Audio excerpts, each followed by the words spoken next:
મુખ્યમંત્રી ભૂપેન્દ્ર પટેલની ટીમમાં હવે નવા પ્લેયર્સ જે છે તે આવી રહ્યા છે અને તેમનો શપથ ગ્રહણ સમારોહ છે તે મહાત્મા મંદિર ખાતે થવાનો છે. મહાત્મા મંદિર ખાતે તમામ તૈયારીઓ જે છે તે આરંભી દેવાઈ છે.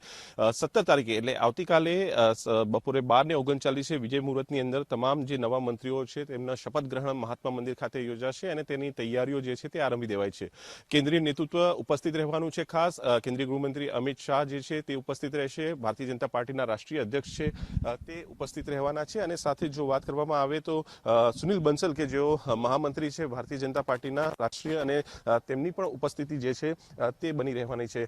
મોટી સંખ્યામાં કાર્યકર્તાઓ ઉપસ્થિત રહેશે. આ પહેલા પણ જે છે તે કાર્યક્રમ અહીંયા જે છે તે યોજાઈ ચૂક્યો છે અને ખાસ શપથ ગ્રહણ સમારોહ જે છે તે આવતીકાલે 12:39 થશે. રાજ્યપાલ આચાર્ય દેવવ્રત પોતાનો પૂર્વ નિયોજિત કાર્યક્રમ હતો, પૂર્વ નિર્ધારિત કાર્યક્રમ હતો તે ટૂંકાવીને ગુજરાત પરત ફરી રહ્યા છે અને આવતીકાલે તેઓ તમામ જે નવા મંત્રીઓ છે તેમને ગોપનીયતાના શપથ જે છે તે મહાત્મા મંદિર ખાતે લેવડાવશે.